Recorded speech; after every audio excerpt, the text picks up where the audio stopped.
Have you wondered about living elsewhere in your retirement? Well, we have almost daily. No, it's not a simple decision, especially when two people are involved. Hi, this is Gil and Gene of Retire There, a podcast about retirement destinations. We live in Brooklyn, New York. Having grown up and worked in this area of the country, we're hoping to relocate when we're both retired. For us, it's the weather, the chaos, the noise, and the yearning to be near nature and not within 3 feet of human beings.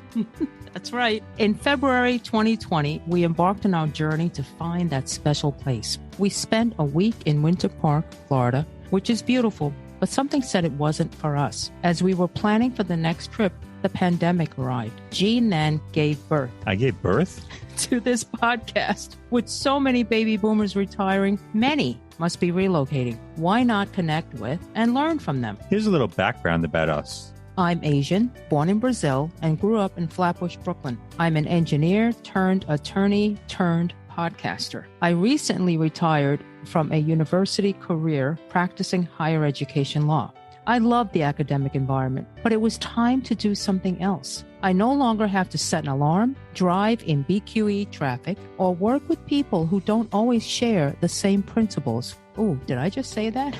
You bet I did. I traded all that in to binge crime dramas into the wee hours, just a little bit, to develop the podcast, to volunteer, practice metalsmithing, tackle our possessions. No regrets so far. Gene? I'm not Asian, and as Gil mentioned, I'm not retired. I'm just plain tired. Oh. Born and raised in Long Island, New York, a place I always wanted to leave. I'm a law librarian working in a court who loves his job, but we're retired by the time we select our ideal location. We will be speaking to folks from across the street to across the globe who have moved to their dream venues and more. So please stay tuned and remember, if you know anyone who has moved anywhere for retirement, let us know. Thank you. Greetings. Today, Gene and I chat with Bill Mauro and Marcus Laurence, who retired to Salgueiro da Lomba, Portugal, from the Poconos in Pennsylvania. I have to say, this is our third Portugal show, and by now, you would think I would know a little more Portuguese, other than no fala português, because I was born in Ribeirão de Preto of Brazil, outside Sao Paulo. But I'm useless and I'm getting old, so all I can speak is Cantonese at this point. All right. So the guys live in the central part of Portugal, about 2.5 hours northeast of Lisbon. And now, geography lesson number 1. Portugal is made up of 20 regions. The area comprises 1,000 plus cities, which is one of the regions. And Salgueiro da Lomba, and I'm not sure I should be rolling that R, is the 875th city in the region of Leiria of Portugal. Now, I know I have missed some levels. Approximately 32% of Portuguese people can speak and understand English, while 24% can speak and understand French. So, Gene, I don't think you and I will ever be living in Portugal. No. You're part French, and you can't even pronounce your last name properly, which is Prudhomme, proud man. Oh, I pronounce it properly. No, you don't. You say Prudhomme. Okay, so a little bit about our guests.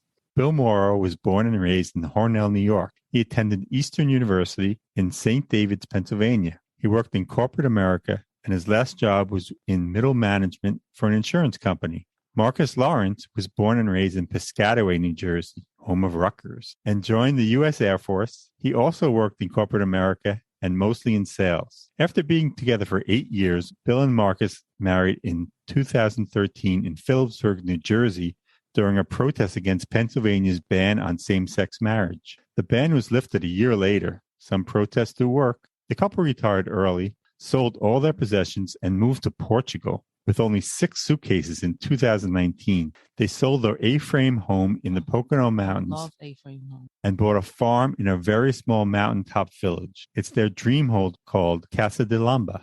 They both love outdoor activities such as kayak, riding their ATVs in the mountains, going to the beach, and their interests include antiques and architecture, and exploring Portugal. Marcus is an avid reader and Bill likes to garden. During the pandemic, Bill started a Facebook group called Bears Retiring in Europe. The group has quickly grown to over 3,000 members. Gil? So, guys, welcome to the podcast. Thank you so much. Gene and I are excited to have you share your story with us. We covered the Algarve and Lisbon, and I think this is a very special treat because we're not going to talk about city life. Well, city life with skyscrapers anyway. And your lives sound, the word that comes to my mind is charming. Looking at your Instagram page and all the streets and the artwork. Who's in charge of that artwork? It's gorgeous. Those pictures are just, they exude coziness, simplicity, and beauty. So we're very happy and we can't wait to have you start. But before we begin, today's currency exchange, we're in mid-February of 2022. €1 equals 113 US dollars. 1.13. Oh, right. Boy, that would be a lot of money. Okay.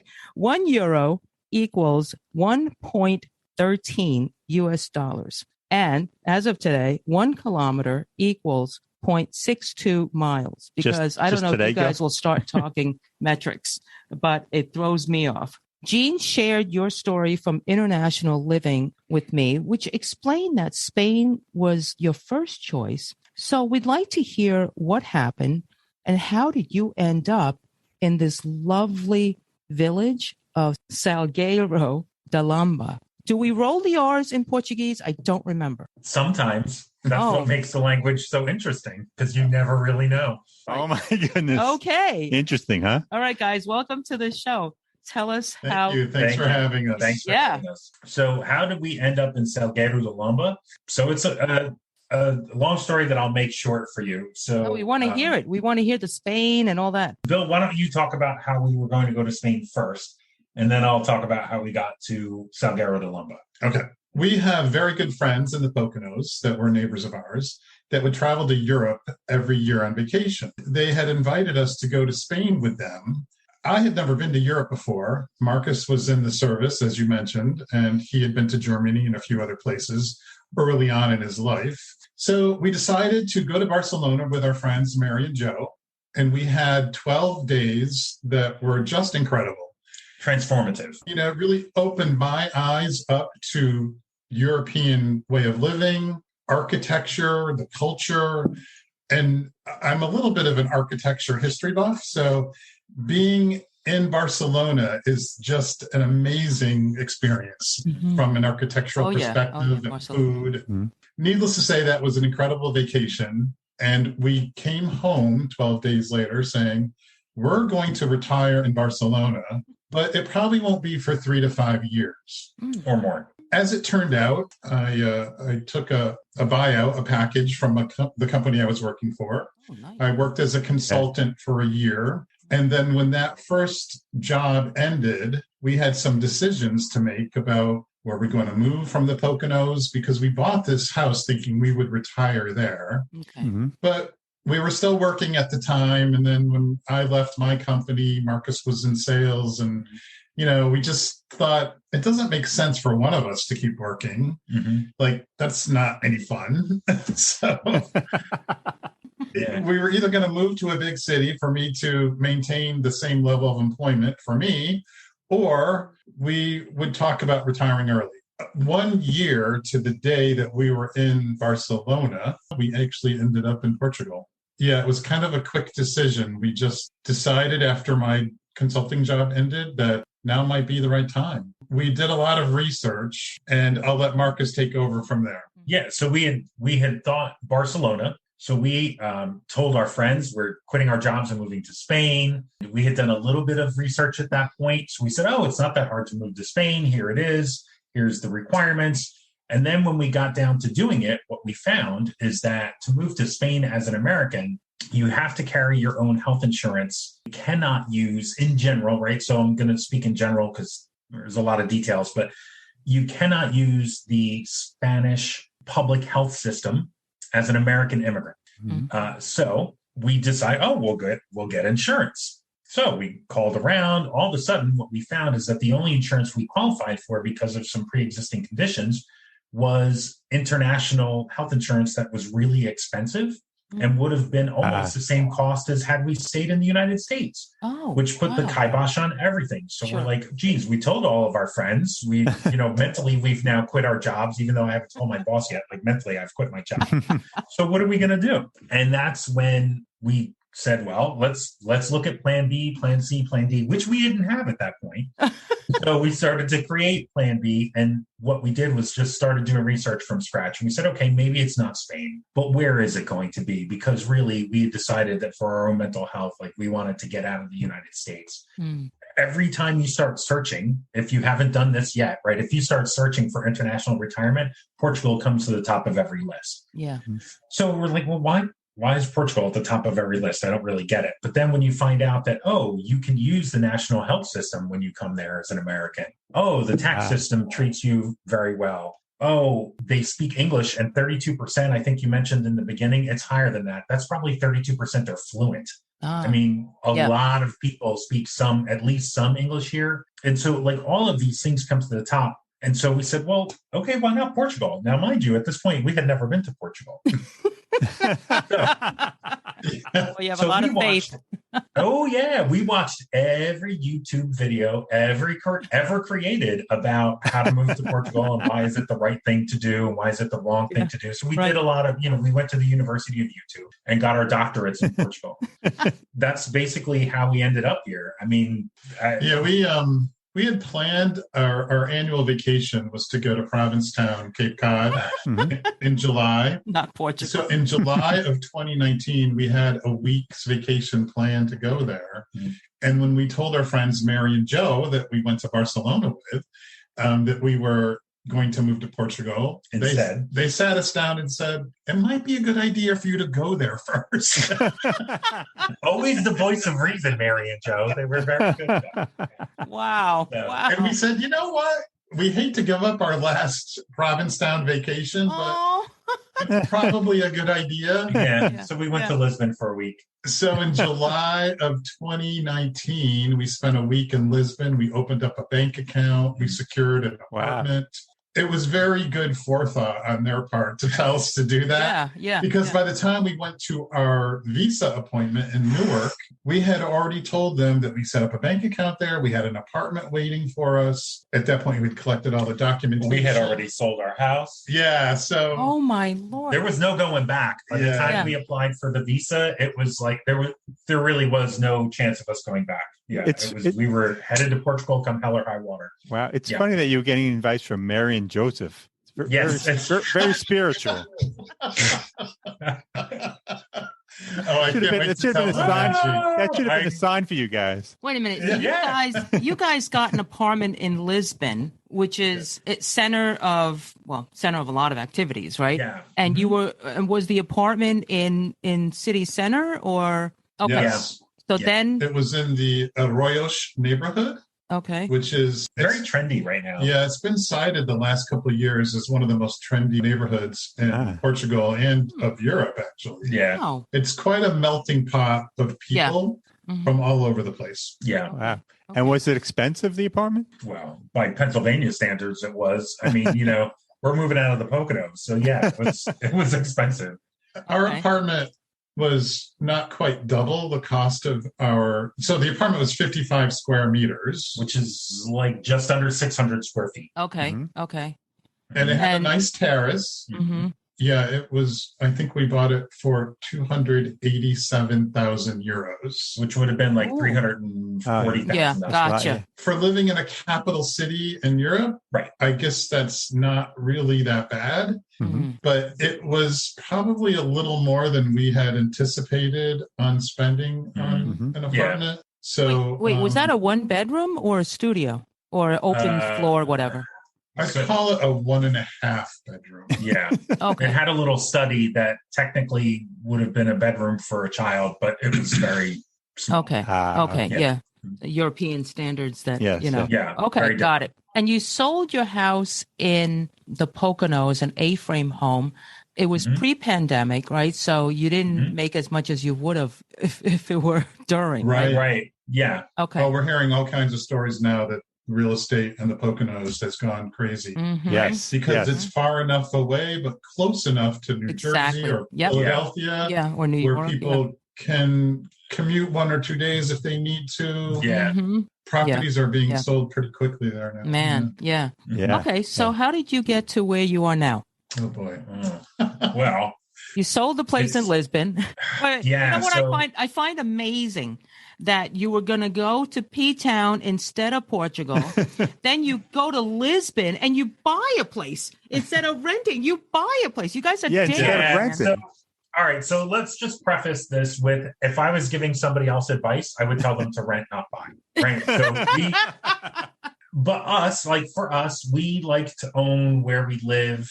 Yeah, I agree. I don't know. You didn't even know about it. Yeah, I know.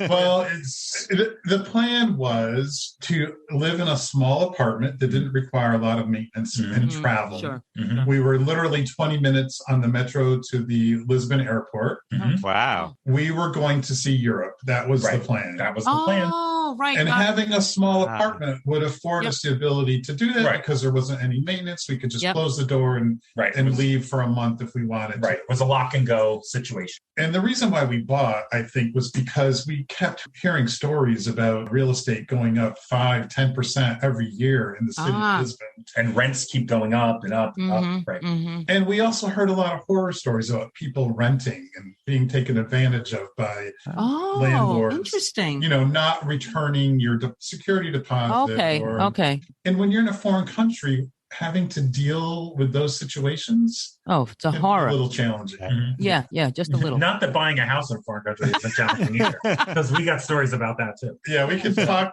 for an hour about that experience. Yeah. So, but we bought because we like to own where we live.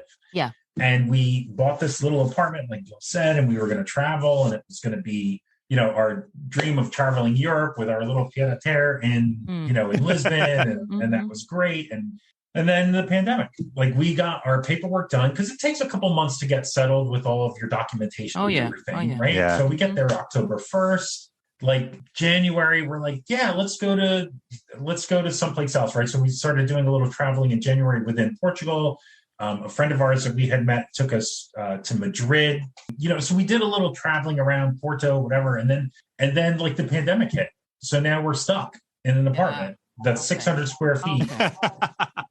With no hobbies or activities because our hobby is travel. Right? So we have nothing to do. I mean, Bill even did a macrame project. That's how bored we were. It was we were bored. Oh my goodness. So for 3 months, we're in a foreign country. We don't speak the language, even though most people speak English, but we don't speak the language. So you're watching the news, trying to figure out what's going on with COVID in your neighborhood. We find out that one of the hostels in the area had over 100 cases in the building, so then you start panicking, those are the people that go to the same grocery store we do. Those are the same people that walk down the street. You're in a city, it's congested, and we're country people. This is new to us. Mm-hmm. So this crowd thing is... It was a great experience. From neither one of us had lived in a major city before. To walk out your front door and have access to hundreds of restaurants, and our little hangout bar was a half a block away. We met so many people there. There was a cafe across the street where we met a lot of local Portuguese people, and there's a couple we've become really good friends with, Antonio and Maria. It was just a great experience. It was. I wouldn't trade it for the world. That 20 months in Lisbon was fantastic. What changed for us is when we decided after the pandemic, the first lockdown, there was some freedom going on and people could go out and move around and do their thing, but we were not ready to go on public transit, right? And at that point, we hadn't owned a car. And we were doing just fine without one, right? Because we're in the middle of the city. If you do want to go anywhere, you have to walk at that point because we're not using public transit. Okay. So we bought a car, and that changed everything. When we bought a car, what we found is that we could travel to all the little villages in Portugal. We could travel to all the backcountry, and we just fell in love with the area that we're in now and decided we need to get out of the city. This pandemic thing is lasting way longer than we thought it would. And we're over it. We tried the city and we loved it, but it's time. Yeah. And so can you tell us about the car for a moment? I don't mean to interrupt, because we've never had anyone so far talk about purchasing a car internationally. How did you go about doing that? I mean, are there like car dealerships around? You go in and you haggle? Yeah, I mean, so for us, we relied very heavily on creating relationships here, taking the advice from friendships that we've created as well. So from locals. A good friend of ours, Ricardo, said he would go to the dealership with us. Nice. You know, he was very familiar with the experience, and it is not too dissimilar to the experience of buying a car in the US. Buying a house is another story. Yeah. So we went to the dealership. We test drove a couple of cars. They actually have, like in the US, demonstrator cars that you can buy. Dealer demos. Oh, okay. We bought a Citroen, and I nice. love that car. It's it's kind of like a Chevrolet. It's it's not right. Right. I want base model car. I want pictures later. Okay. Yeah. It's because it was a dealer demo and it was the end of that model. They changed the model the next year. Right. We got a really good price. And there's something about buying the dealer demo that you don't pay the same amount of tax as you do on a brand new car. Right. The tax rate is different on a used car as opposed to a new car, and the dealer demo counts as a used car. The taxes can be very high on buying a new car. Yeah. And the gas is really expensive. Yeah. What is it now? It's like $1.74 per liter, which equates to it's like $7.50 a gallon. Wow. Oh, wow. Okay. Yeah, in dollars. In dollars, it's like $7.50 a gallon. Yeah, I paid $3.49. So we wanted a fuel efficient car, and you know. Okay. And I would say probably 95% of the cars here are standard, not automatic. Yeah, standard transmissions. So if you're not used to driving a standard, that's something you need to get used to. Luckily, we both knew how to drive a standard. Yeah, because you're in the country. It was the car buying experience was really. I'm just going to say it was pleasant because you mentioned negotiation. It's different here than in the U.S. in that there's not much negotiation. Like a lot of new car purchases and things are done through appointment, so you don't just walk into we walked into the dealership. There was no like, hey, can we help you? Because I used to sell cars, right? So I'll be the person to say I work for Honda. Yeah. And it's a different experience in Europe than in the US. There's no like heavy sales pressure. Like honestly, our salesman did not seem to care whether we bought a car or not. He was just not impressed. Oh man. That is an important factor. Yeah. The culture here about so many things is really, really different. Right. And that's one really good example. Yeah. Okay. The culture here, they're not pressuring in sales. The guy was like, this is what we have. Do you want it? Do you not? Yeah, we like this one. Well, can we get it for a better price? You know, they took a couple hundred off, but like that was it. It's done. You know, so I asked for more. I was using all my skills, and it was not working. So Okay, this guy doesn't know Marcus used to sell cars, so he doesn't know what it's in for. Right. And then, funny side story: we wanted to get a trunk liner, like a rubber trunk liner for the back of the car, because we thought, we're going to travel around. We might want to pack the car up and go. I sent an email to the salesperson saying we'd like to purchase the trunk liner when we pick up the car. And so he responded back saying, no problem. It's an offerent. Well, it translates because he translated it in English when he typed it, and he said, it's my offer to you. He said the price of the item, and it was, I don't know however much it was, he said, and that's my offer to you. So we're like, well, what does that even mean? Are you offering it for us to buy, or what does that mean? And then our Portuguese friend, thank God, they looked at it and said, no, he's giving it to you as a gift. So the word offer in Portuguese means gift, not offer, like it does in the United States. It's a different. That was so nice. So that was nice. And this is your first lesson in Google Translate. Does not always work. Like it's not. It's not the same. Yeah. Okay. So let's move to the house. So the pandemic is there. There's nothing to do. Wait, before that, was it difficult selling your apartment? In Lisbon? What was difficult? Oh, we had the best realtor. Our realtor is one of our good friends. Oh, good. He's the one that helped us find the apartment. Real estate is fairly hot in Lisbon. Our apartment had been newly remodeled, which helped a lot. I think he sold it within 3 months. Yeah, which here is fast. Like, Really? Okay. properties usually take a long time here. The real estate market's very different.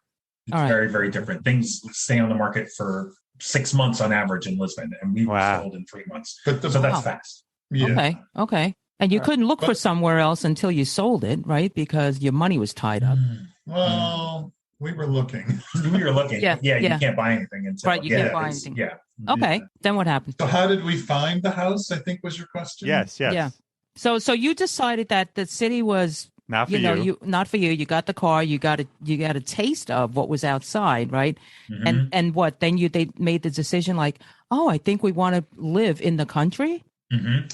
Well, we lived in the Poconos, so Right.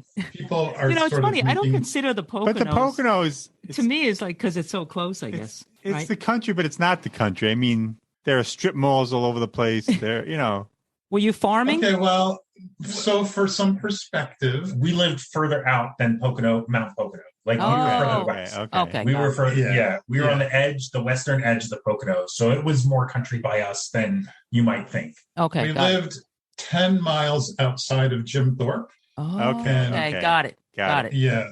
Our mailing address was Jim Thorpe. We were on the very outer edge of Jim Thorpe, Right. up a mountain, At the which top is of a where mountain. we are now, at the Yeah. top of a Okay. mountain. Yeah. Oh, wow. So people make fun, like they think we're recreating our lives in Pennsylvania up here in Portugal, Which we kind of which are. I think, yeah, there's some truth to actually. Yeah.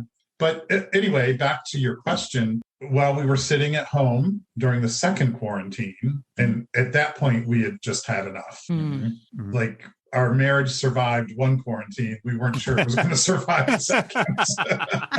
Just saying. You're approaching your 10th anniversary. Okay. So I started looking at properties online using Idealista, which is a really good website or Mhm. app if you want to download it on your phone or Mm-hmm. tablet. That application aggregates properties in Portugal, Spain, and Italy. What we did was we started looking at all of these properties online, and then we would drop a pin on Google Maps if there was a property that we wanted to go see or drive by. Mhm. So we ended up with a dozen pins on Google Maps. And what we would do is go in the car, go out for a 2-hour drive into the country and drive by as many properties as we could, then make a decision. Is this something that we'd like to make an appointment to see, or does it not even look like we thought it was going to look like online? Right. That part of the process is the same as the US. You do a lot of drive-bys first before you bother your agent. At least that's how we do it. So we drive around, see is the neighborhood right, is the view right, does it make sense to look further, right? So we were on our way back from viewing property in a little town called Mortágua. We noticed that there was a pin close by on the map, and it was in this little village called Salgueiro da Lomba. The way that it was advertised didn't seem like something we wanted to buy, but we thought, you know what, let's just stop and see what the property looks like. Mm-hmm. So we pulled up in the car, and there was a gentleman outside and said, hey, is there a property for sale in the village? He said, oh yeah, it's around the corner. But mind you, we try to ask him in Portuguese, right? Because we're in Portugal, so we try our best Portuguese. Is there a house for sale? And he's like, yeah, I'm English. And so, Oh, okay. he Good. goes, yeah, it's around the corner. So we met the gentleman that lived here, had a gardener.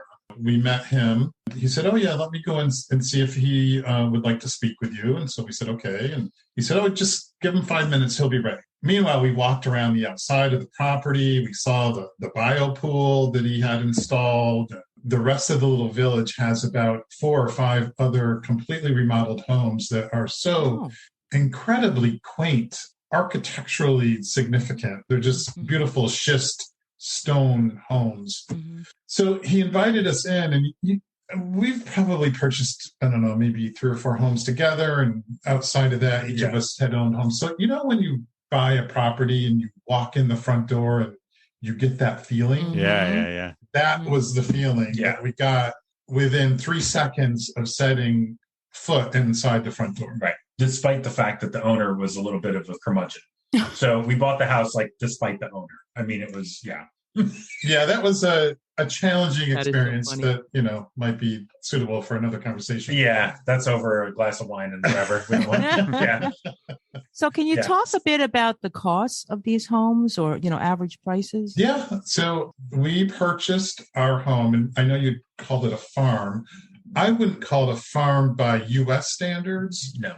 In Portugal, they call their home farms quintas, and a small one is called a quintal. Okay. This might be considered a quintal because it has just short of an acre of property. And it's got fruit trees and, olive trees and, Wow. Wow. we have a tangerine tree. Yeah, there's lemons and oranges. And, it's kind of cool from that perspective. Yeah. Wow. It's about, including the guest house, 1,400 square feet. And like 15, it's 140 square meters. So like 1,500 square feet. Wow, it's like ours. Right. Yeah. And we paid 165. Right. 165,000 euros.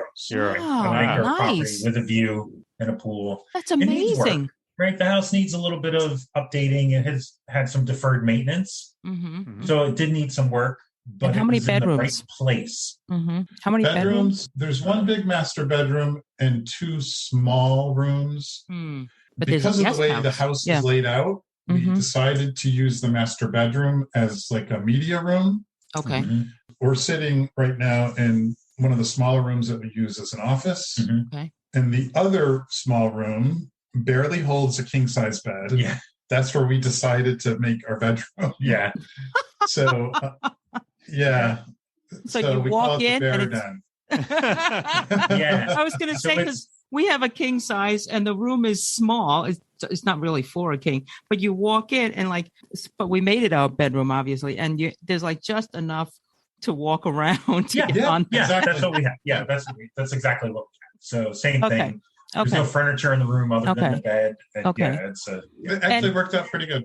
And did you have to have it inspected? So what's that like? No. That's a whole nother. Oh, no. Yeah. Buying a property here is very different. You want to talk about that a little bit? Yeah. So just from a process standpoint, right? Some major differences between buying a property in the US versus here. Here, when you make an offer and the offer is accepted, that is binding, right? So there's no I'm going to put a deposit and then we're going to do an inspection. And if something goes wrong, then I can back out. Right. None of that. Oh, man. So when you make an offer, right, the price is listed. When you make an offer, if the person says yes, that's basically binding after the paperwork's signed. You shake hands and then you sign your deal, right? Like what would be the actual initial deal in the US that you give $1,000 deposit on or whatever. Mm-hmm. Right. When you sign that, you're done. Like that's the contract. Oh, wow. There is no space for inspections after you do the deal. So if you want to do an inspection, you can certainly do one, but that doesn't exist here. There's no home inspectors. There's none of that. You can hire an engineer or a contractor to come to the house with you and give you some ideas, but there's no home inspections per se. Right. Okay. And that's just the culture here. Like if you tell somebody I want to come through with my contractor, they'll be like, well, yeah, sure. But the house is still for sale. Like until the deal is signed, like the house is still for sale. Yeah. It's just a very different process than the United States. Mortgages are different. There's different laws in place for mortgages where there's age limits on a mortgage. Like let's just assume you're both 50 and the bank has a limit of 70 for mortgages, the age limit of 70. That means you can only take a 20-year mortgage. Oh, so there's no it's very different than the United States. It's very, very different. Interesting. But that makes there's sense. Insurance involved. Yeah. So we learned a lot during the purchase of our apartment, and our real estate agent, like Bill said, leveraging your relationships. Our agent had become a friend and he really helped us here, even though he didn't get paid to show us this house because the house was a for sale by owner. And so they don't split commissions here. Even if it wasn't a for sale by owner, if it was listed, like our agent wouldn't get paid by the other agent. If we wanted, we would have to pay him separately if we wanted to. So it's a whole big... There's no real buying agents. Yeah. No, there's no buyer's agents. Exactly. They're starting to, like the big shops here, like Remax and Century 21, are starting to have a culture where they're offer to be a buyer agent for a fee because they don't know if they're going to get paid by the other agents. Sure. It's a different process. But some real estate agencies are starting to share commissions. Yes. But I would say it's the minority. Yeah. Okay. It's the minority. Yeah. Yeah. That's sort of the way it works here in Brooklyn, because it's like the wild, wild west here with real estate. The seller's realtor does not want to share a commission, and many times they sort of refuse to, even though they're supposed to. But anyway, go on. I'm sorry. Yeah. So we looked at the house. It was full. The guy had lived here 20 years, and it was full of stuff. And I mean full of stuff. So it's not like we could tear apart things to do an inspection. So we had bought a couple houses, and we noticed, like, okay, the roof leaks. Like, we know it needs a new roof. We knew it needed work. The gardens, there was a lot of deferred maintenance, a lot of rotten wood on the outside. So, like, we knew it was going to need some TLC. So we put that into our offer, and then we negotiated the price back and forth, signed the paperwork. And paperwork takes a long time here. And we had given him some extra time because he wanted to stay in the house a little bit longer before he moved back to England. He was elderly and ill. So he was arranging for his life to be moved back to England and move all of his stuff with him. And that takes a long time for anybody, let alone somebody in their 80s who's on their second bout of cancer. So it was one of those things where we let him stay a little bit longer. And the paperwork took a lot longer than we would have liked. Some things are still even up in the air 8 months later. It's just, but that's normal here. Things like that happen. Okay. So you just have to be prepared for the fact that things run very differently. If you're in a different country, like, you don't know what you don't know. That's right. The you biggest don't know. thing. So he didn't have family with him in the house. It was just himself. No, his son lived in England, and he had an interesting life. He moved here 25 years ago, came across this little development that was mostly, at the time, ruins. So it had been abandoned, and he bought one house at a time and remodeled, I think, 4 of them, and turned this into like a little schist village Disneyland. Yeah, so it's beautiful. Yeah. Yeah, it's really, really, really charming. Yeah. And it's, So anyway, his family, he had caretakers. He had somebody living in the guest house and helping him. Yeah. So he had caretakers, but no family. Okay. So you rented somewhere, right? Because you sold your place. You had to get out. Yeah. What? We were able to rent across the street. What was that? A regular apartment or a house or? Another house that he had built. Yeah. What he did was he bought these ruins. He would renovate them and sell them to other English people. So most of our neighbors are from England. Right. They're holiday homes for the English people. Yeah. Oh, that's so nice. Wow. Okay. So the neighbor across the street, she lives in England, and she comes a few times a year. And when she found out that we were buying the house across the street from her, she's like, hey, you can rent my place if you'd like for as long as you need. Oh, so convenient. Yeah. It worked out. So we rented her. It's a little smaller house for like 400 euros a month. Yeah. Oh, wow. Great. Yeah. That was great. Yeah. Okay. It worked out because we were here to kind of watch the process of him moving out and learn a little bit about the house through time with the maintenance people that we got to speak to. So it was a good process. Nice. Very nice. And so was there any major work that you needed once you moved in? Was structurally sound? Yes. Okay. Just curious. Tell us the difference between... tell us the difference. Between renovating a house in Portugal and renovating a house in the U.S. Oh. Well, I would say that it's similar to the Poconos, actually, because it's hard to find a good contractor in the Poconos that isn't already booked for 6 months. I mean, there's a lot of people that'll say, oh, I'll come by whenever. And, sometimes they do, sometimes they don't. It's kind of similar here because of where we live, I think. But I think our biggest sticker shock was, while we knew that the house needed a new roof, we were budgeting 10 to 15,000 euros. We're really looking at 25 or more. Yeah. Oh my goodness. What kind of a roof is it? The pandemic has tripled the prices of all materials here. Wow. Stuff that used to be really cheap, like wood and tiles and whatever, everything is just more money because of supply chain issues. Oh man. So yeah. And finding good qualified people is another difficulty. Yeah. So but it's a tile roof. I was just going to say it's a clay tile roof. Okay. So you had that done. So that made a dent. Well, it's not done yet. It's not done yet. We're still getting estimates. Yeah, we're still hoping to shave down that 25,000 a little bit. Yeah. How long have you been in the house? Since the end of the last day of October. Oh, okay. Yeah. Okay. So not that long. Mm-hmm. Yeah. I mean, the audience can't see, but the room you're in looks really nice. I love those blue doors and the walls look all new, Mm-hmm. Oh, there's antique doors and really cool ceilings that have interesting cove molding. Yeah. Exposed stone around all of the windows. Yeah. And the lintels. Yeah, it's really charming. Mm-hmm. Nice. But it comes with a fair amount of maintenance. Yeah, like any old house. Right? Yeah. The house is 130 years old, we think, according to the neighbor. Okay. So it's got some, Okay. Yeah, like any old house. Let's talk about amenities and, the cost surrounding that. You have your utilities that's coming in from, I guess, the main city, right? Mm-hmm. Can you talk about that a bit? Yeah, so our costs are probably a little bit different than most because of the pool. You pay for water here, and to keep the water or the pool filled with water costs money. Right. And then to run the filter also requires more electricity than most people would pay for as well. Right. Okay. So how big is this pool? It's pretty big. It's a kidney-shaped pool, so it's hard to say. It's like 9 feet deep, I think. Oh. Yeah. Wow. It's pretty big. Wow. It's I wouldn't have expected that from the photos of this like little house with all these flowers around, and then you've got this 9 foot deep pool. Okay, yeah, cool. It's a bio pool, so there's no chemicals involved. So there's lots of plantings around the pool that filter out the bad stuff, right? So nice. The end result is that the pool is, it's big. It's big enough. It's got to be at least like 40 feet. Wow. In one direction and 20 feet, like 20 by 40 or something like that. Nice.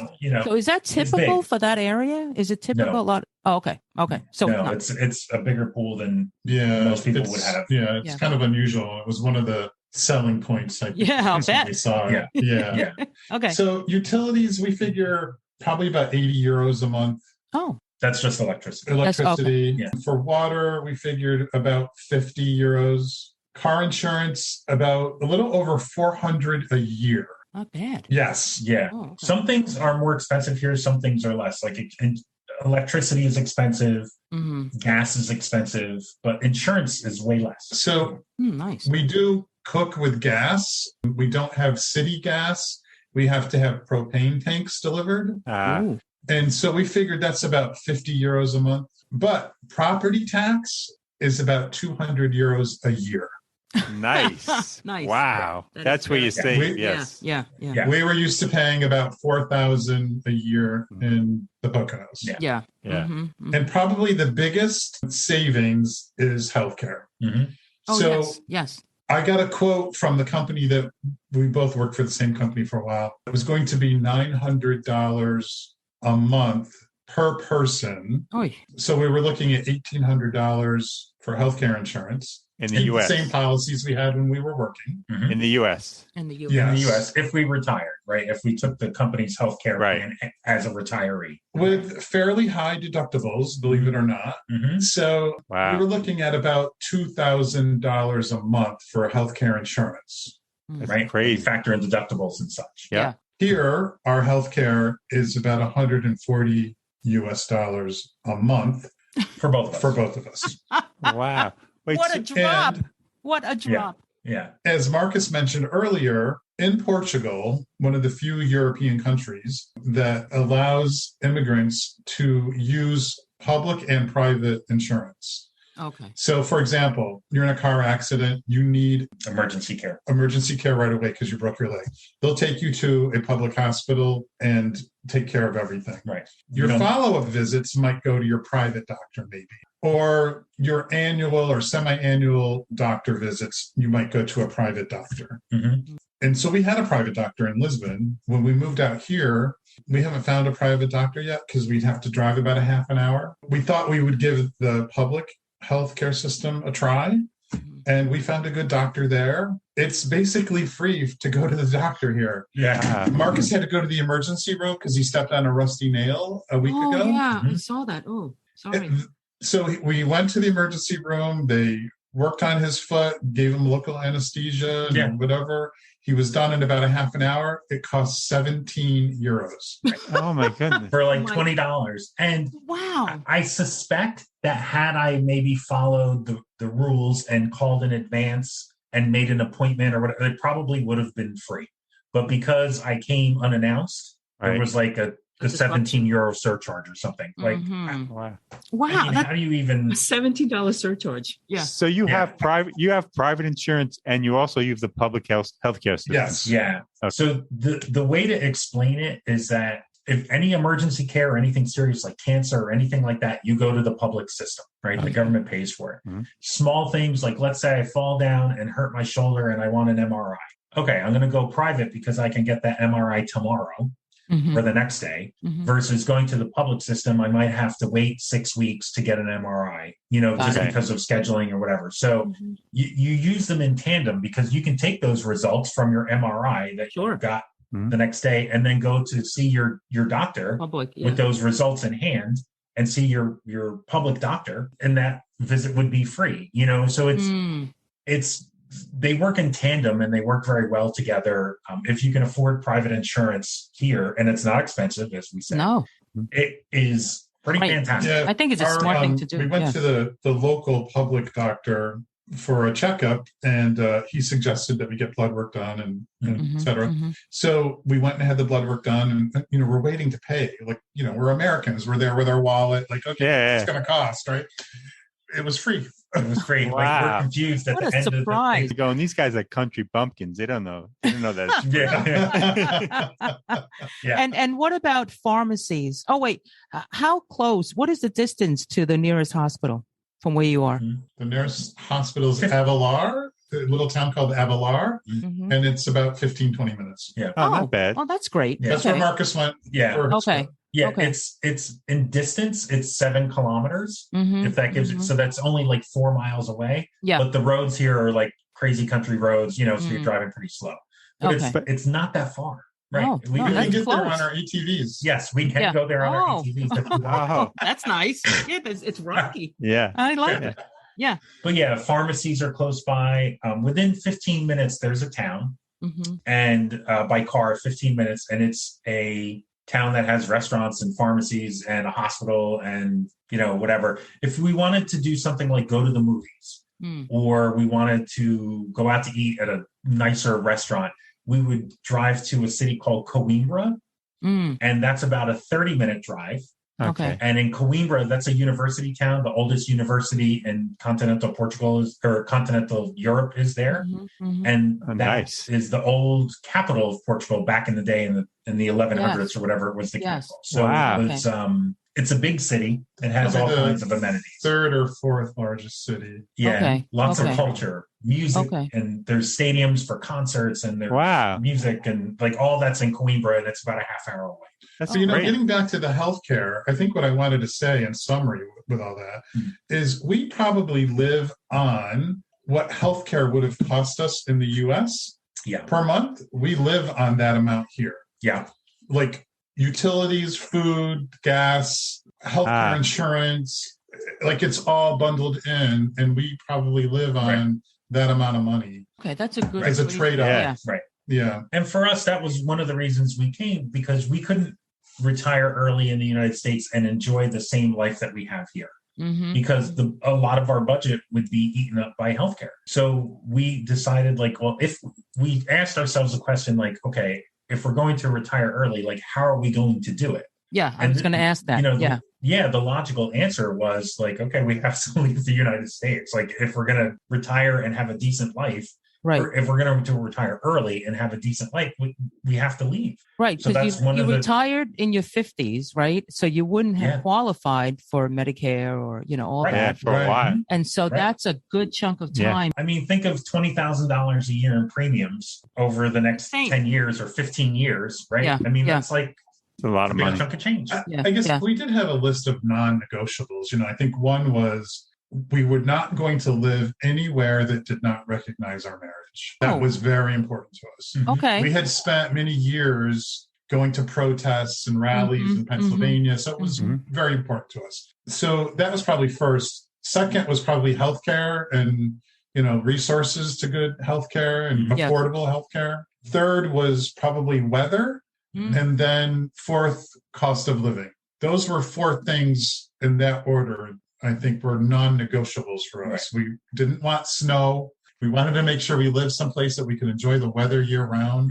Today is just a beautiful day. And I think our friends and family in New York and Pennsylvania still have snow on the ground. Yeah. And it's probably 65 degrees here and sunny. Oh, wow. What's the year-round weather? It varies. It's one of the beautiful things about Portugal. You can be in the south in the Algarve and it's warm pretty much year round, but it gets probably a little more hot in the summer.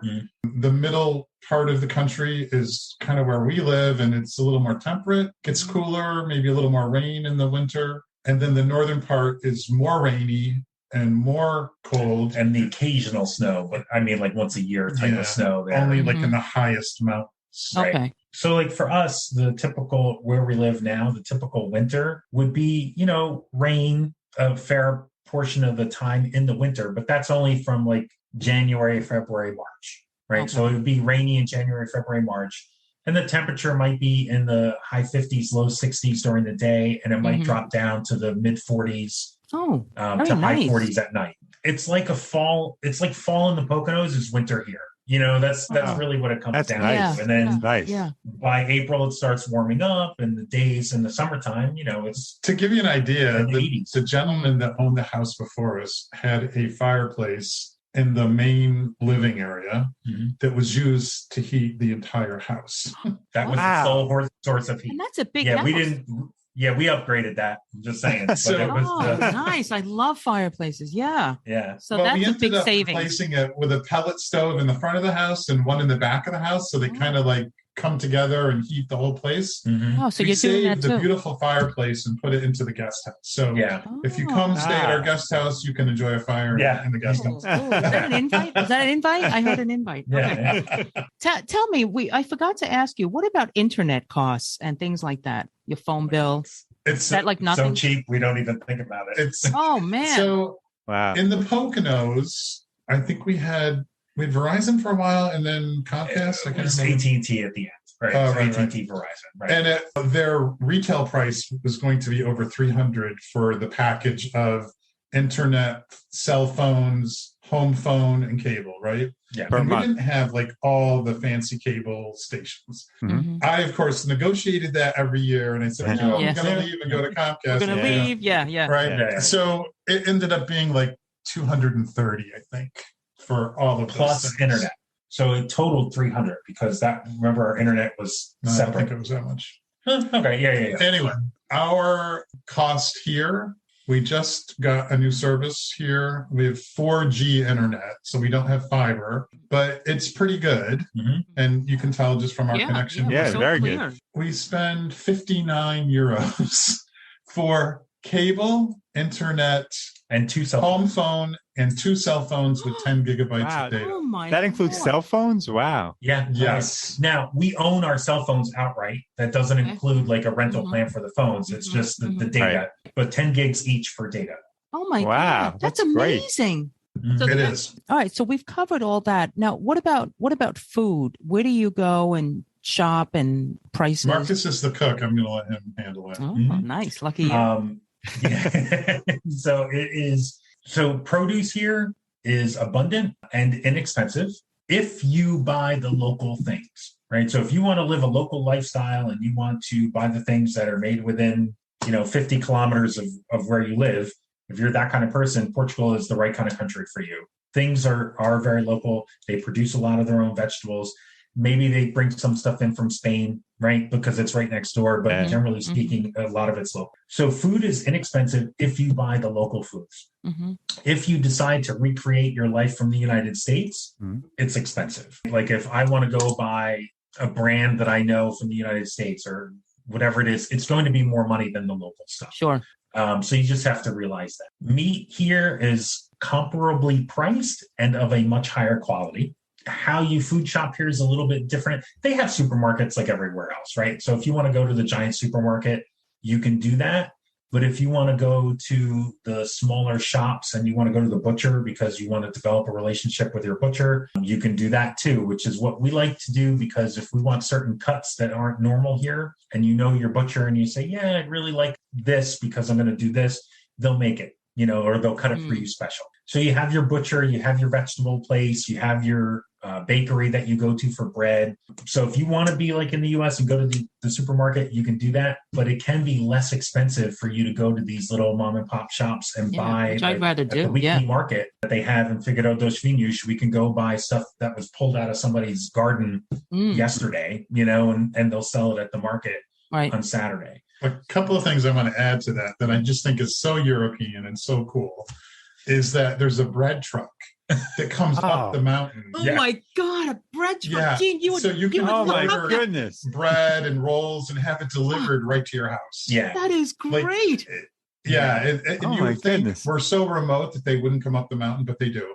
Yeah. Wow. And the other thing is we have a couple, we mentioned a lot of our neighbors are British. There's a few Portuguese people that live around us too, and they have gardens. And they readily share stuff with us. Right. Oh, so nice. We come home from being out somewhere and there's like greens and turnips in our back door. Wow. It's just amazing. And we recently bought 10 kilos of... Oh my God. So 10 kilograms. 5 kilos of potatoes, which is basically 11 pounds of potatoes for 2 euros. So our neighbor had a sign up on his garage, patatas, 5 kilos for 2 euros. And they're like, we have to just go get them because, the neighbor's selling potatoes. Like, how do you not support that? Right. Right. Wow. I'm buying my potatoes from him. We had potatoes for like a month. Yeah, I know. Yeah. Wait, how often does the bread truck come around? It'll come every day if you want, or at least 3 days a week, at least. Wow. So, Bill, you really didn't know that, huh? How could you not know that? To be honest, we haven't signed up yet because we're so not on a schedule because of so many things going on. I'm just kidding. When we get settled, that's when we're going to sign up. They'll have a fish truck that drives around with fish. They'll have a groceries truck that drives around with basics like rice and whatnot. So the way they treat elderly people here that are rural, that have lived on this land their whole life and they are not going anywhere, like there are social systems in place so that they can exist in the countryside you just wouldn't find in the United States. So it's very different. Right. Because I'm guessing they're not making a ton of money off the bread truck. You know what I'm saying? Like, yeah. But that bakery does it as almost like a service. So caring for gas and all that. Yeah. So you can get everything you need at home. Like you said, if you're elderly and you can't travel, you don't have a car, you can't drive, everything is available. Mm-hmm. Yeah. And now it's not like going to the supermarket where you have 3 different choices of whatever, but that grocery truck that comes to you will carry like rice and beans and necessities, vegetables. You know what I'm saying? Like staples. All the basic. The only thing I can compare it to, when I was a kid, there was a guy who started this truck that was called the General Store on Wheels. Mm-hmm. And he had a similar thing, but it didn't work out. But you could get all the essentials from there, eggs, and my mother would love it. But that's no longer. Yeah, no, that's long gone. That's long gone. Yeah, I think it's pretty cool. Do you remember Charles Chips? They used to deliver potato chips. Oh yeah. Oh, they delivered to homes. I didn't know that. I mean, there's still back in the day. Yeah. Oh, that's so cool. Okay. Yeah. So food here is inexpensive. Yeah. All right. Wow. So it seems, hearing that you are the cook, do you guys, you don't eat out often, or what's the situation? I know it's COVID also, but. Yeah. No, we do. Well, so we found a really great little restaurant. Another great thing about Europe and Portugal is they have menu de dia. Menu of the day. Mm-hmm. And that usually consists of a meat, a chicken, and a fish. So you've got different options to choose from. So for €7.50, we go to this restaurant. Wow. And you get bread and olives to start. Mm. You get a drink. And by a drink, you would think it's a glass of wine, but it's usually a carafe. Yeah, a whole carafe per person. Yeah. Wine per person? Wow. The drinking at lunch here is almost a requirement. Like I had to stop after a couple of months because I'd have to go home and sleep after lunch. Yeah. And lunch is the biggest meal there, right? Yeah. So you get the olives, bread, a drink, the entree, which usually includes a potato and a salad, a dessert, and coffee, all for €7.50. Wow. So we, needless to say, go out to lunch probably 3 or 4 times a week just because it's so affordable. Yeah. Be 7, Gil. Yeah. Yeah, because one of my criteria, well, I can't call it a criteria, but I would love to, my dream would be not to have to cook. I mean, here we do a lot of takeout and we eat out a lot. Too much, yeah. And way too much. Not just because, well, on the financial side, it's bad, but it's also not the healthiest because a lot of these places just pour on the salt, whatever. Mm-hmm. Even takeout has been costing us a lot. If we move somewhere, and we never thought we would move out of the U.S., but more and more of these shows are convincing us, if we live somewhere 6 to 9 months a year, we could also save a lot of money and eat healthy. Sure. I mean, I could eat fish every day. So if there was a fish truck that came by, and we heard about that also, was it also Portugal? Chilem. In Chilem, Mexico. All right. They go to your house and they go to your house, right? And they have a bucket. That's a little fishing town, though. Yeah, that's a fishing town. So are you walking distance to the restaurants, or do you have to drive? No. They're in the sticks, Gil. Oh, right. Okay. Yeah. No, I'm just trying to get an idea. Yeah, in Lisbon we were for sure. Yeah, but not here. No. Okay. And what about I was going to say there's not even like a cafe that you could walk to, really. I mean, down the mountain is a little cafe where you can get a beer for €1. But it's a bit of a walk after a couple of beers to come up the hill. Yeah, so walking there would be easy. Right, walking back would be a whole other thing. Right? Wow, €1 for a beer. I can't believe it. Yeah. Yeah, well, my bigger question is, what about cafes that you can drive to? Is it expensive, like Starbucks? Is it $7 for a cup of coffee, cappuccino? Well, coffee culture here is strong. It's pretty interesting. And there's lingo that you have to learn. Like a bica is like a little tiny espresso. Espresso. Okay. And then a regular cafe is a little bit more. And if you get a cafe cheio, which is a full cup of espresso, you get a full espresso cup. Sometimes people would just say, "Oh, would you like an abbatonato?" And be like, "Oh, okay, let's just try it." We have no idea what it is. We just I know. Yeah. Abbatonato is like an American cup of coffee. Okay. American. That's what I would get. Right. Yeah. And then there's Maya Delight with which is like a latte. Yeah, it's like a latte. Yeah, there's all kinds of coffee, and it's good coffee. Right, and it's not expensive. Okay. It's not. Places like Starbucks exist in Lisbon and maybe in Porto, but in the countryside, if you go to a cafe for coffee and you get an espresso, it's 60 cents. What? Wow. Yeah. Wow. If you get like their version of a latte, it might be €1.10. There's a culture, especially in Lisbon, where mid-afternoon, you'll see a lot of men and sometimes women stand at the counter for a quick cup of coffee. They go in and order a cafe.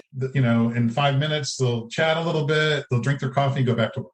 Yeah. It's like the Italy, 4 o'clock coffee break is like a thing where they leave the building, they slam down an espresso and maybe have a little snack. You don't see as much coffee to go like a Starbucks would do. Oh. It doesn't even exist. And the other thing, too, you had mentioned Subway.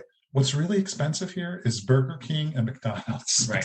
Really expensive. And like I said, if you want to recreate your life in the United States, Pizza Hut. We went to Pizza Hut just like, it's like, we're missing America. We're going to Pizza Hut.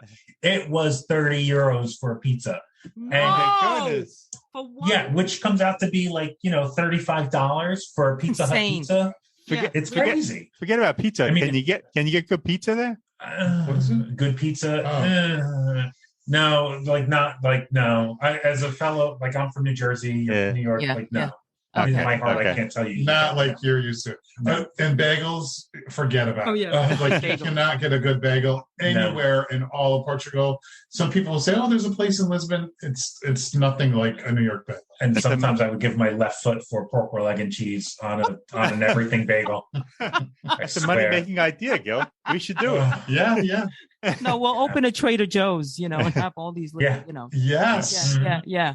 Can we talk a bit about the food diversity? What types of food? Do you miss anything, or is it mostly kind of a Portuguese menu? It's a Portuguese menu mostly. In the countryside, for sure. Yeah. Okay. We've learned there are some things that we detest.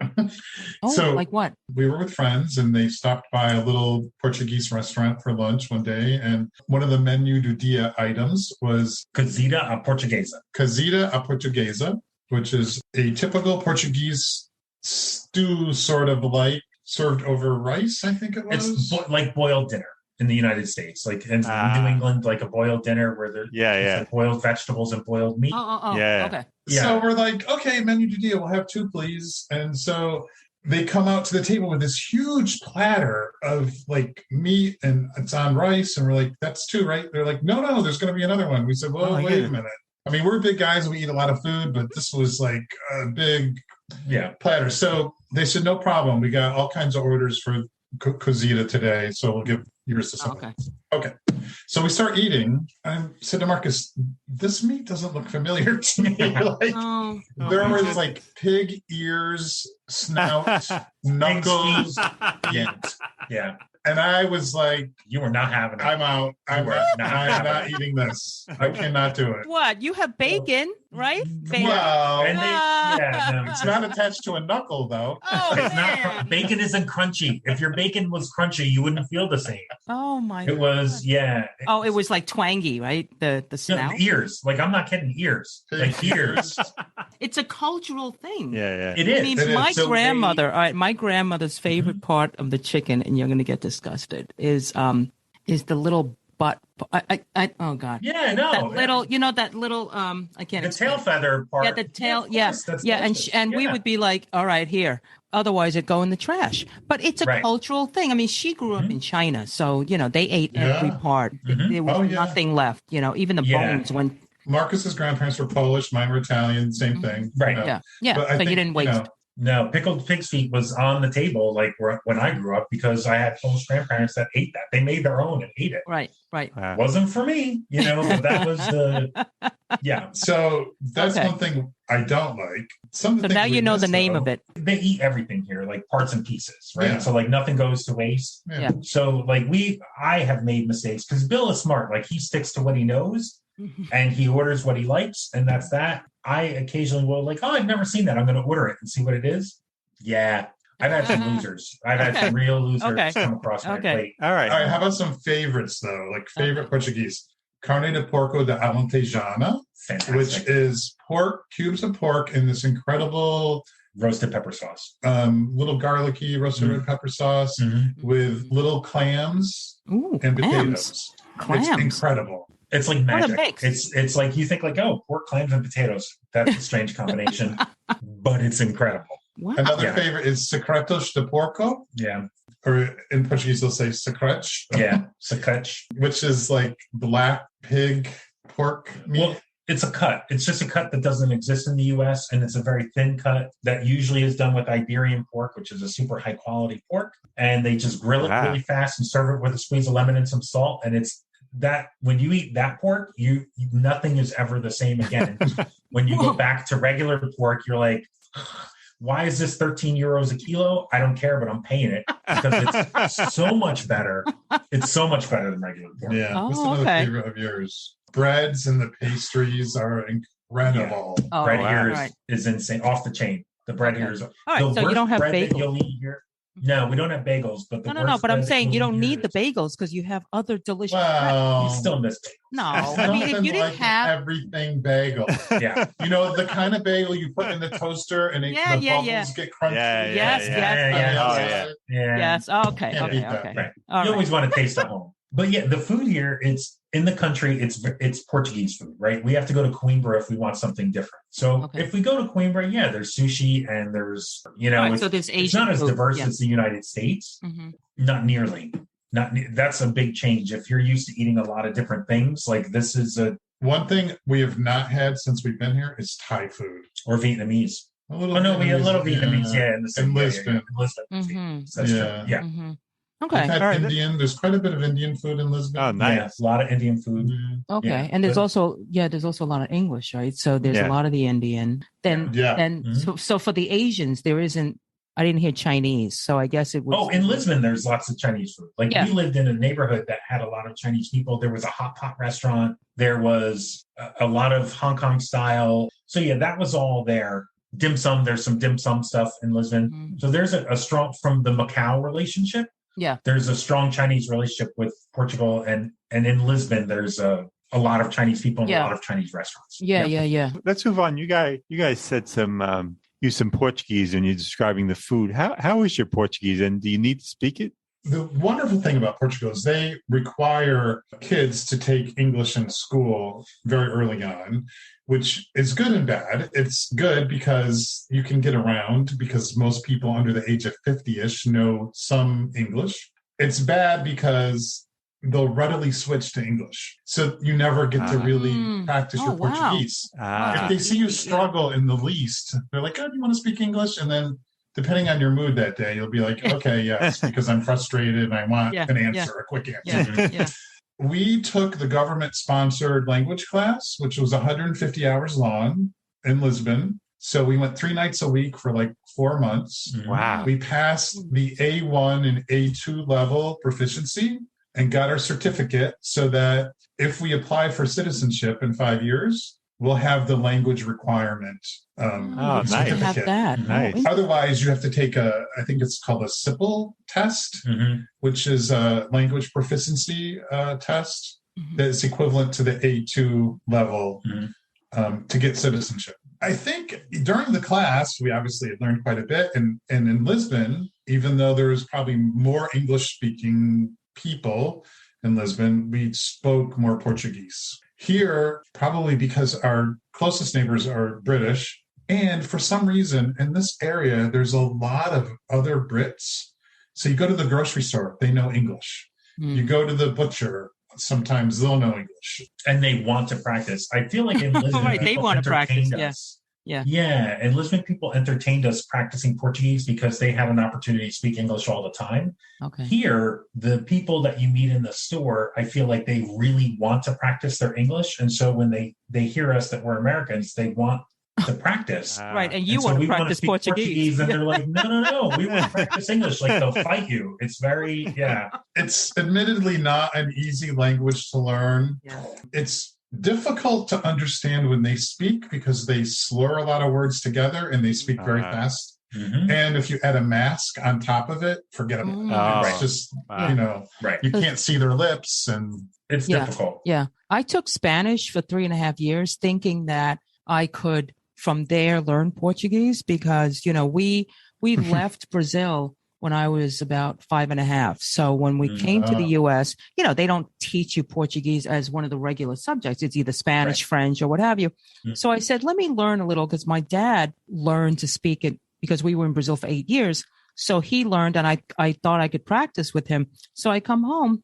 But Spanish is, to me, so much easier. So Portuguese has like this kind of French influence. So, and I thought, maybe if I just add je to everything, it would work. But no, it's different. It's quite different. Yeah. Well, and Brazilian Portuguese is different than European Portuguese too. I heard that and they're very different as well. And if you use Google Translate, you're going to end up in trouble because it's Brazilian Portuguese. Yeah. Okay. Believe it or not, there's actually some words that have entirely different meanings. And the pronunciation can be different too. So we had several Brazilians in our neighborhood, and they, instead of bom dia, it's bom dia. And it's one of the typical. That's the mark of, like, when you hear somebody speaking, the D switched for a G is Brazilian Portuguese. So you can tell, they're Brazilian, or they learn Brazilian Portuguese. So there's these little cues that you pick up on. We go to the continente grocery store. Right. Instead of the continente. So it's a hard language to learn. And it's just very different. But, in the apartment in Lisbon, it was kind of fun because it was a hobby, it was something we desperately needed, hobby, right? Here, I feel like we get up in the morning and our day is just packed with projects. I'm not spending the amount of time I really need to spend to stay fresh with the language. Yeah. Right. Yeah. No, that's understandable. I mean, especially if you have people who want to learn English, which, by the way, is a very hard language also. I mean, thank God you have that. Yeah. Sure. And also the Chinese language, the dialects are also really hard because they're tonal. So forget that. Yeah.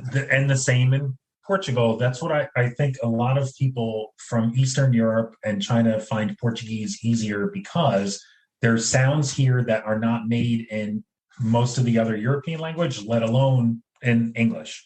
whether you say masa, they're all spelled the same, but masa is dough, masa is apple.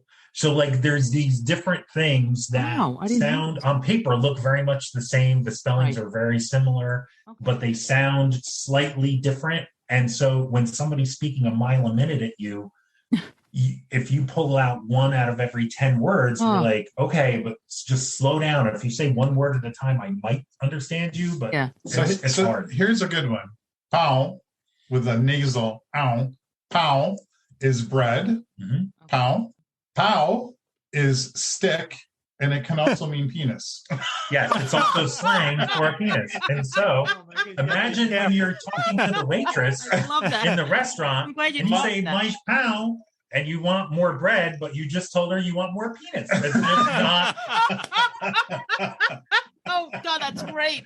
Okay. Yeah. So there's that. Let's see. So we've covered a lot. Where you are, what's the distance to the airport? We are fortunately sort of smack dab in the middle between Lisbon and Porto. Okay. So it's about an hour and 45 minutes to Lisbon, an hour and 45 minutes to Porto. Okay, so that's not that Lisbon bad. has more international flights than Porto. So, there's more options out of Lisbon, but so we're in a good spot. COVID aside, do you plan to travel much from where you are, once that lifts, or do you think you'll be more homebodies and do stuff in Lisbon and become more of the... Well, I think now that we have the house, I think we'll be more homebodies. Yeah. If we do 1 or 2 trips a year, maybe we'll do one. It's not going to be like, we were thinking we're going to do weekend city jumps all over Europe when we lived in Lisbon because we're real close to the airport. I don't think that's our plan anymore, but... Yeah, I'm dying to go to Italy. My grandparents were from there. I've never been. That was one of the glamorous things about living in Europe, was to hop on a plane and be in a different country in an hour and a half or 2 hours. But I think with the house and all the projects, we won't travel as much. Right. But we'll do like 1 or 2 big trips a year, if that. Like that's kind of what we're thinking. Yeah, I was just curious. But airfares are inexpensive to go to other parts of Europe, right? With Ryanair and everything. Yes. Yeah. Yes. Like we were supposed to go to Rome March of the pandemic. It got shut down because of the pandemic. Yeah. And I think the airfare was like €100 a person or something like round that. trip. Yeah. Round trip. Wow. Yeah. That's great. Yeah. You know what I forgot? Visas. What kind of visa are you on? I heard you mention that in 5 years you'll apply for citizenship. Is that easy to do? We're on what's called a D7 visa, right? D is in Delta, D7. And that is a retiree's visa. You're supposed to be able to self-sustain without dependent on the government. So you have to prove that you have an income when you apply. Then once you come, you're on the visa that lasts for 4 months. That gives you the opportunity to come here and then apply for temporary residency. And temporary residency lasts for a couple of years at a time. And then once you've totaled up 5 years of temporary residency, you can apply for permanent residency or citizenship.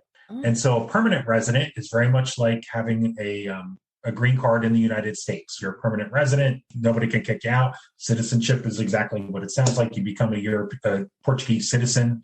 We plan on, after we hit our 5 years of temporary residency, we plan on applying for Portuguese citizenship. Luckily, the U.S. and Portugal has dual citizenship. Oh, I was going to ask. ask. You don't have to agreements. Yeah. One caveat is that you do pay taxes in both places, but there's also a reciprocal agreement between the two countries. So you would pay Portugal first and then the U.S. Right. If the U.S. ended up being more, which is generally not. And then your financial banking and all that, do you maintain that in the U.S.? And at some point, you'll have dual citizenship, so you can still collect Social Security, yes? Yes.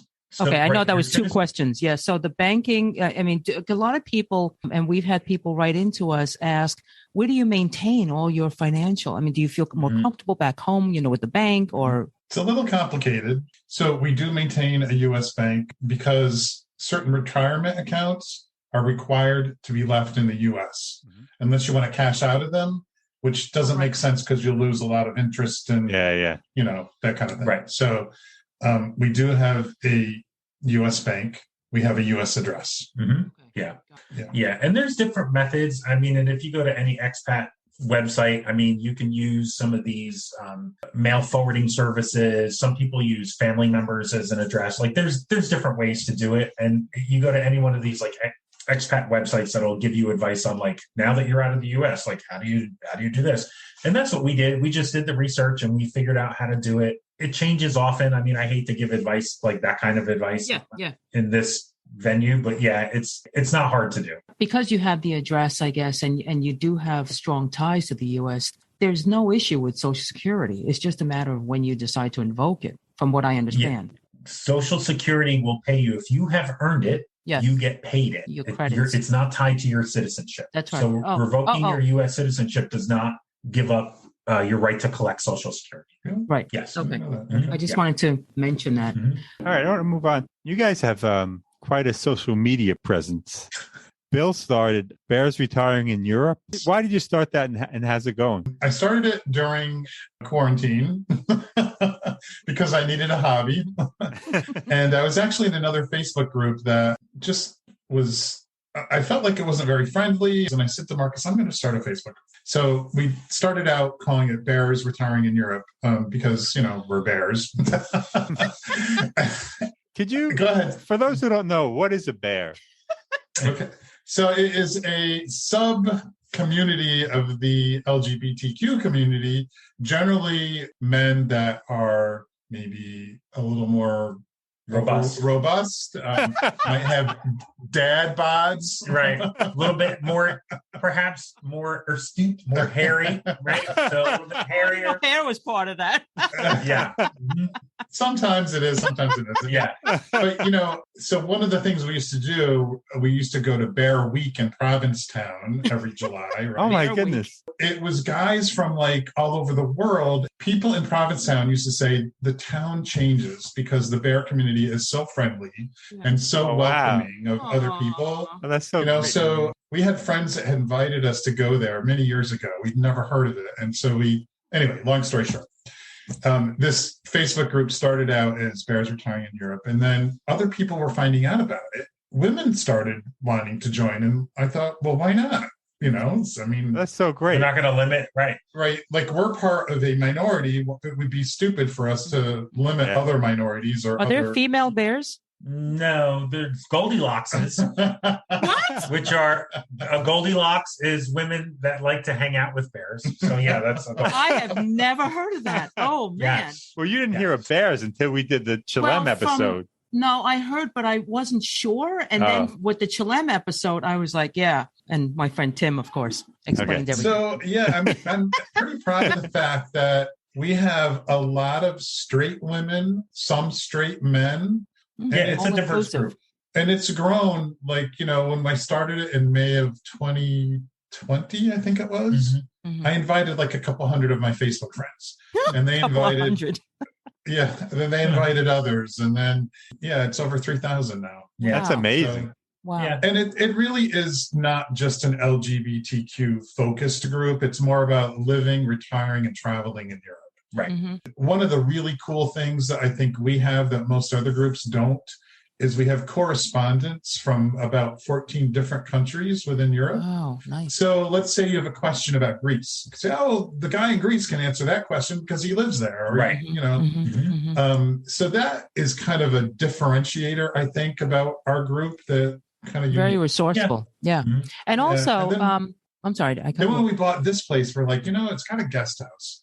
We're not sure. Initially, we thought just friends and family would probably use the guest house. Mm-hmm. But the more money we invest into the property, we think, it might make sense to... B&B. Maybe we need to rent it out. Yeah. So we started Casa da Lomba on Instagram. Yeah. Yes. Yeah. And that's a site it's really pretty. So you're going to rent it out? We think so. We need to register it with the local facility or local authorities. Local authorities first. We do have a friend coming. Mary from Pennsylvania is coming in April. Okay. Hi, Mary.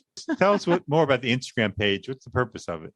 When we decided to move to Portugal, we joined a Facebook group called Americans and Friends PT. They are very helpful, and they have a document in their files section about obtaining a visa. And we use that as our quote unquote Bible to get all of our documentation together. Oh, Wow. good to know. We were very well prepared for our interview at the consulate in Newark, New Jersey. So we moved here with no attorneys or anything. We just did it all ourselves. Wow. Nice. Right. And so one of the reasons why I developed the other Facebook group was to help other people, because we felt like we wanted to give back to people that were interested but didn't, have the resources or had questions. So, and then that kind of snowballed into this Instagram page because people had found out that we bought this property and they wanted to hear more about it. And, what is life like living in a mountaintop village in Portugal? Mm-hmm. Admittedly, part of it now, I think, is going to grow into sort of advertising for the guest house eventually. Yeah. But right now, it's about the property, our projects, living here. It's a unique perspective, I think, because most Americans in general, if they move over to Europe, they're moving to a city. Mm-hmm. So you don't find a lot of folks like us that kind of move into a lesser known part of a country in a more rural area. I mean, there are other people like us certainly exist. It's just not what you would typically think of as immigrants from the United States, immigrants to a new country. So I think that gives us a unique perspective, and people like it. They want to know if they want to live in the country, what's it really like? Is it possible? I think it's really helpful. Yeah. I mean, because you're right. I wouldn't have known where to begin. I mean, kudos to you guys. I'm looking at these, what is it? What did I say? 20 regions. And, Lisbon, the bigger areas. And I'm going, where would we even go? What direction? And you found a place. I mean, just by driving around, basically, right? You more or less, yeah. It wasn't what's the crime rate here, or how easily accessible is this to the doctors and all that? I mean, you did your homework. Yeah, but still. Well, first, let me just say, Portugal is the 4th safest country in the world. Mm-hmm. Wow. 3rd safest country within the EU. So safety is never an issue in Portugal. Mm-hmm. Even in Lisbon, I mean, for us, we're big guys, so we were never bothered. But there's typical things like pickpockets and things like that in Lisbon and the touristy areas. Mm-hmm. Yeah. But really, as a gay couple, we've never faced any type of homophobia. Wow. I'll never forget when we were buying our bed and we were in the mattress store, and the woman was like, "Could you like firm or soft?" And we were like, "Oh, probably more firm." And she's like, "Here, get on." And so I would get on by myself, and then I would get up, and then Marcus would get on. She's like, "Get on the bed, both of you. You're both going to sleep on it, right?" Yeah.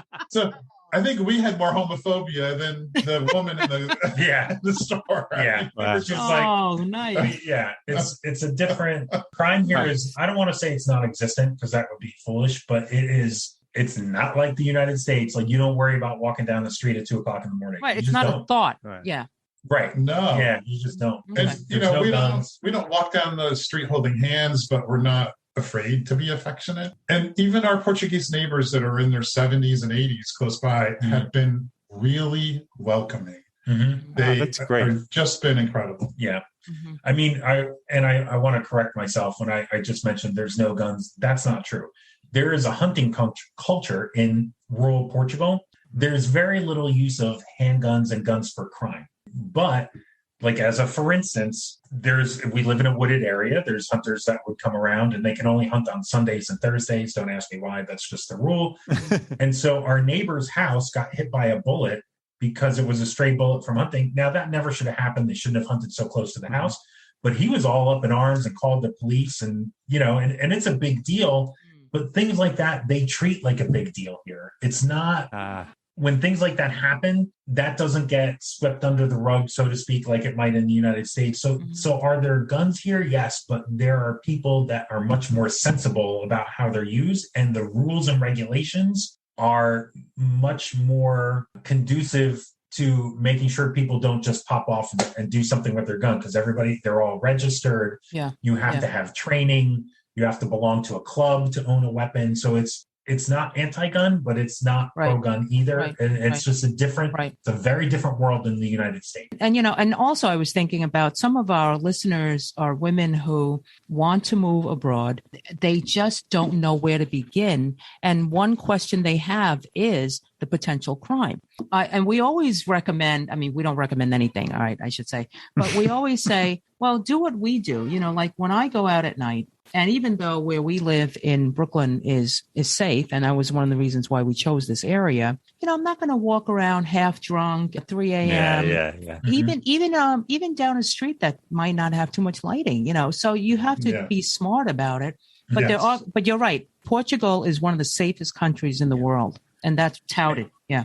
On that vein, I would just say there is a Facebook group that I've seen called Solo Women Over 50 Moving to Portugal or something like that. So there's a community from people that are thinking of being an expat or being an immigrant and being a single woman. So those groups, those support groups exist. Yeah. And I'm not going to pretend that there aren't incidents of domestic violence here and machismo, because all of that. Oh, yes. Right? Yeah. No doubt. Yeah. And our perspective is very narrow as being like two really big dudes, you know, or not. But compared to the U.S., it's negligible almost. It's negligible. It's just, racism, homophobia. I don't want to say it's non-existent, but it's at a different level here, much lower level. Yeah. Yeah, it's not a fun. Just to round out the social media talk. Again, what's your Instagram? What the name of your Instagram? It's their house. Casa da Lomba, CASADALOMBA 050. And I put the digits on the end because there was already a Casa de Lomba something. So 050 is the last three of our zip code here. So Right. Very good. That's how it ended up being. Casa de Lomba 050. Okay. One final question. Does Amazon deliver easily to you? So when we lived in Lisbon, we were big Amazon users in the Poconos because, it was a half an hour to get to the store. So we use Amazon quite regularly. Then when we moved to Lisbon, we had heard that people ordered from Amazon Germany or Spain and sometimes from the UK. Right. Well, with Brexit, the UK link kind of went away. We shopped local in Lisbon. Yeah, we really tried to buy things in Portugal. Oh, okay. So because we came with 6 suitcases, we had to buy everything. Yeah. Pots and pans, towels, sheets. We really tried to buy Portuguese-made items. The entire time we lived in Lisbon, we didn't use Amazon. When we moved here, that changed, and now we signed up for Amazon Spain, and we have a Prime account. We get a delivery about once a week, admittedly, because it's hard to find things in rural Portugal. Sure. I mean, even in Lisbon, it was hard to find certain things, but here we have an Amazon Spain account. Right. And if you have Prime, it delivers in 2 days. Right. Again, we try to buy local if we can. Yeah, I would do that too. Yeah, that's always our first choice. Is we look around first to see if we can find what we need. And if that doesn't work, our default is Amazon. If something silly, right? Like I have a size 13 shoe. So Portuguese people don't have big feet. They do not go above a size 12 here, period. And size 12 is hard to find. Wow. So like I needed slippers for the house, right? So I had to go to Amazon. Like I didn't have a choice, because there's just nothing around here. So things like that you do, but like we try to buy local if we can. I should tell you, 1 or 2 of the suitcases were filled with shoes when we came over because we knew the week that we were here, people told us you're not going to be able to get shoes. Yeah. And they were right. Oh, man. Yeah. Wow. Yeah. Okay. Because they will that was special another order for you. Yeah. Okay. You can always special order. But then you have to wait and, I mean, I could go on because I had like deep you guys are great. But I'll stop. But well, yeah. I mean, if you will talk as long as you want. You can edit. Yeah, whatever you want to do. No, let's wrap it up with the question. What? Okay. The ending question. So what advice do you guys have for people moving to Portugal or retiring anywhere for that matter? Yeah. So I would say make sure you are ready to just go with the flow because nothing is going to be exactly like you think it is. Be aware that you just don't know what you don't know and just be ready for change. I think for me, I wish I had spent more time learning the language before I came here because that's been a bit of a barrier, even though a lot of people do speak English. Like you don't get certain nuances because you don't know the language really well. Or like, the whole pow and pow thing that I mentioned, like, only a friend told us that. But, God knows how long we were saying the wrong word. Yeah. They're like, these two guys, that's all they think about. Yeah. But, I think in order to feel like a sense of home and like you really belong, you kind of have to develop a bit of a mastery of the language. And we're not there yet. And that's been a little bit of a psychological challenge for me, maybe. Mm-hmm. We have no intentions of moving back to the US. Where do we call home now? It's Portugal, but yet at the same time, it's not home because I don't feel like I've fully blended into the culture. Mm-hmm. Right. And admittedly, there are some cultural things that to this day upset me. Yeah. Things like trying to get the roof fixed and, it'll be like, oh, I'll be there tomorrow or I'll be there next week. And then they don't show up. And then it's, sometimes people like to do things at the last minute. They don't. There's no planning. In the States, I felt like there was a lot more planning. Yeah. All right, we're going to have dinner on Friday night at 8:00 at this restaurant. That is not a typical thing. Probably in Portugal. Well, at Friday at 6:00, it would be a thing. Yeah. Like at Friday at 6, they would call you and be like, hey, do you want to go out to dinner? If you called them on Wednesday, they're like, how could I possibly know what I'm going to do on Friday? Like, it just doesn't. Oh. It's a different culture world. Yeah. And you just have to be ready for that. At first, I thought maybe it's because we live in the city of Lisbon, but I think it is more cultural. Mm-hmm. Yeah. So I think learning the language and trying, just being flexible with adapting to a new culture. Mm-hmm. Yeah. Okay. And has it been easy to make friends? I think Facebook groups have helped a lot with that. I'm happy to say that the group that I started, there's actually a lot of people that have met traveling. They'll post saying, I'm going to be in Lisbon in May. Who's available for coffee? Wow. And people will get together. Or when we were going to Rome, we had planned to meet up with other people that live near Rome because of that group. So Facebook groups have been a really big help from that perspective. Mm-hmm. And then once you get to know a few local people, they'll introduce you to other people. And we met some really good friends in Lisbon, and we were invited to a party our first summer. Everyone spoke Portuguese. There were a few English speakers, but that was my first kind of taste of feeling like a real outsider because I didn't have mastery of the language. And I could, say, oh, it's a nice day today. How are you feeling? Or, I didn't get all the nuances of all the conversations. And that's kind of like, I think the first time I felt like, I got to really concentrate on brushing up on my Portuguese. Yeah. But we made friends. We've made local friends. It's really not. If you are a friendly person that makes friends, you will make friends. If you are a person that is not, then you will not. That's more a reflection. That makes sense.